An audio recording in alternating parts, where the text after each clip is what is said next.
We were trying to count this morning how many years in the TBE or Chadash partnership is, and our best estimation is we're going on a decade, right? That was where we landed, which is a beautiful thing, and I've been privileged to be witness to it and part of it for the last year and a half. And prior to October 7th, we were starting the work of trying to understand what makes this partnership special and how that can inform what we do moving into the future. And then October 7th happened, and everything went in slightly different directions. And so there's something sort of wonderfully normal about being able to return to those conversations 427 days later. So we've been talking about what makes this partnership special, and how do we expand that into larger portions of our communities. And the overwhelming theme is this people-to-people connection, feeling connected. Across many, many miles and across all kinds of other divides, being able to really feel this familial, intangible touch to it. And so part of that is being able to be together physically in the same space. And so we are so grateful that Rabbi Naama, and we're going to work on pronouncing her name correctly this visit, Naama, each letter gets its own sound, Naama. That's what we're going to go for, the 2 A's. We're working on it. And we're really thrilled that she's going to teach us this evening.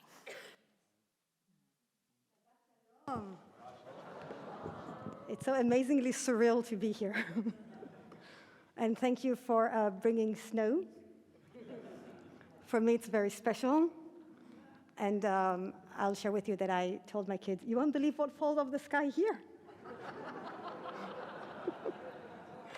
Yes, we have humor. That's how we survive. So my name is Naama, and I'm one of 2 rabbis in Or Chadash, your sister congregation in Haifa. And it's so good to be here. We had a rough few months, let's put it this way. And I want to talk about Rachel and Leah. Rachel and Leah, I think is how you pronounce their names. So just the plot, Jacob sees Rachel and he falls in love, and he works 7 years and he gets Leah. Ouch. And then it's ouch for everyone involved, by the way. I just want you to just think about this. You plan to get married and then you find it's the different bride. You plan to get married and you find out it's your sister. You don't plan to get married and you find yourself married. Okay, so however you look at this, it's not going to be happy. And he works extra 7 years, and he finally gets to marry Rachel, and then they live together to Israel, and they have this competition of how many kids I have and how many kids you have, and it's complicated. And I'm intrigued by what we can learn from those sisters about what does it mean to be a sister or a sister congregation. First of all, is being there for each other in times of pain. The Midrash tells this beautiful, weird story because Rachel and Jacob were in love, so they had their own intimate language going on. How could it be that Jacob didn't notice it wasn't his beloved, right? It doesn't make sense. So without too many details, the Midrash says that Rachel gave Leah the most intimate of signs. So she will pass the test. So just imagine how heartbroken both of them must have been. So she told Leah all the little secrets, all the nicknames, all the little things that only they both know.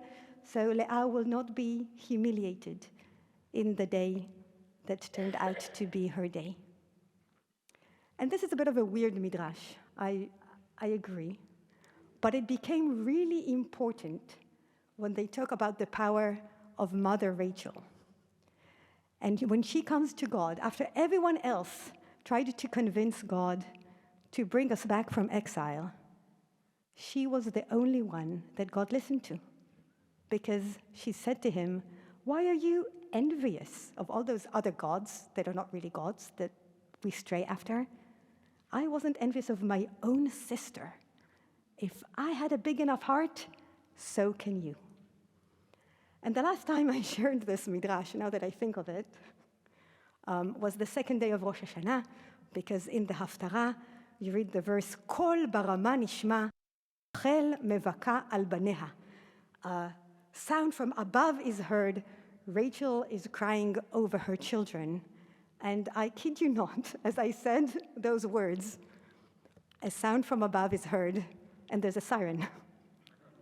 And we rush to the shelter, and we continue studying this midrash in the shelter, because what else do we have to do? We have 10 minutes that we need to kill. So Rachel's power of love was an inspiration to God himself or herself, because she was there when her sister was in pain. The second thing that we learn is reality is not always fair. And we can choose if we face it together or we turn against each other. The rules are not fair. It shouldn't have happened, but it did. And both Rachel and Leah had a choice to make. Are we going to face this unfair world together, or are we going to be enemies of each other? The third lesson is things sometimes take more time than expected, right? I wish there were a simple solution. There was like, but there isn't. And there isn't in the story. And in a way, it's very easy to be there for each other the first few days. But what happens when it's weeks and months and 14 years in their story? Hopefully ours will be much quicker. We don't have patience for Israelis. But also, sometimes it's complicated. And one of the kids is called Naphtali. ותאמר רחל, נפתולי אלוהים נפתלתי עם אחותי, גם יכולתי, ותקרא שמו נפתלי. And Rachel said, a fateful contest I waged with my sister. Yes, and I have prevailed, so she named him Naphtali. Ooh, that doesn't sound very loving. What does Naphtali mean? It's weird, not just in English. I don't think, except for Naftali Bennett, I don't think I know anyone who's called Naphtali, actually. Naphtali means three different things. The first is a road that is very long and bumpy and curvy. It's a difficult road to take. The second is WWF. You fight, physically fight each other. That's Naphtali. And the third thing is patil, is rope. It's a twisted cord. It's a connection. So sometimes being a good sister means we fight each other. Sometimes it means that the road is long and bumpy and curvy and scary, but it also means we're always, always connected. So what can we learn as sister congregation? The first, Israelis cry, but we cry when faced with kindness. That's how we work. That's when it breaks us and we start sobbing.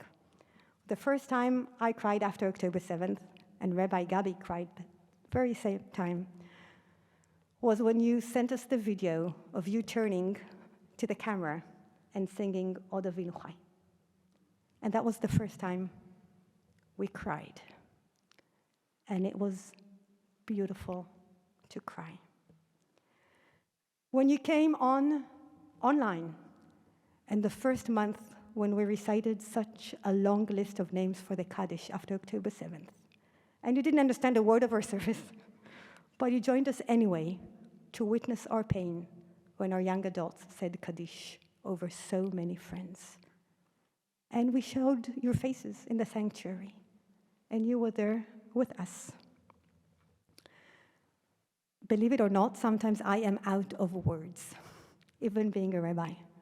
And when I was scared, and when I didn't know, how am I going to go through this night? What words am I going to say? I would call Rabbi Joel and say, Joel, I don't call him Rabbi. Sorry, not that it, just that's how it works. What on earth am I going to say to my congregation? Sometimes you give signs and words for people that you love from your own experience. You visited us, you called us, you WhatsApped us, you dedicated a hakafa and a flower to us on Simchat Torah. You're with us in our moments of pain. This connection is about choosing to be family. It's about choosing to deeply care about each other. We care about world Jewry, We care about Israel, and we teach Israelis to actually care about American Jews, which is not something we do naturally, because as you all know, we are the center of the world. And that is important. And this partnership is about you having people that you care about in Israel, not a headline, not a post, but people that you care about. We are about redefining and reclaiming what it means to be a liberal Zionist. If you think you're struggling, we're struggling with this as well. And we're in this together. This partnership is about strengthening Reform Judaism through lay leadership development, through caring congregation, through learning music, through learning so many things from each other. And we're doing this in an honest, vulnerable, and powerful way. That's our partnership, and that's what makes it so special. So when we say that it's people to people, you don't have to come to us, recommended, in order to be part of this partnership. There are all kinds of ways. This is people to people as well. We do Zooms, we do all kinds of things. You don't need to know anything in order to be part of this partnership. You need to be willing to choose to be in this family together. The word for sister in Hebrew is achot. And a beautiful midrash says, achot ktana, we have a little sister, that is from Shir HaShirim for Song of Songs, that is actually Abraham. That sister, I love that. That sister is Avraham Avinu. And why? Because he was an achot, a sister. When we say something that me'ache, it's like a wound that is healing. And Avraham Avinu was a big connector. He connected heaven and earth, and another rabbi said, he healed the wound. To be a sister, to be an achot, is to connect to each other, is to heal each other's wounds. It's to be there for each other in times of pain, and to remember that we will be together in times of joy. So thank you for being our sisters and brothers. Thank you for caring about us. Thank you for choosing to be family. And may there be love and understanding and peace. And someone asked me, in Israel, the color for the return of the hostages is not red, it's yellow, which is why this is my talit. May the power of friendship and the hope, and I have 2 homes in Haifa and here, may the power of love and understanding and friendship and sisterhood bring them all back home. Shabbat Shalom. Yasher Koach, Naama. My sister, this song comes from our hearts to yours. I hope if you know the words that you'll join me in singing this. Yachad lev el lev niftach v'nir'eh ta'or sheba shamayim. Yachad lev el lev niftach betikva לאהבה, איך שהלב נפתח, חובק יד לעולם, ובקריאה גדולה, לשיר לאהבה. כאילו הכל אפשר, זה לא מאוחר, השחר כבר עלה, זה זמן לאהבה, יחד לב אל לב, together. יחד לב אל לב נפתח ונראה את האור שבשמיים. יחד לב אל לב נפתח בתקווה לאהבה, רק אם נאמין ובלי שום דוד בדרך העולה, זה שיר לאהבה. יחד לב אל לב נפתח ונראה את האור שבשמיים.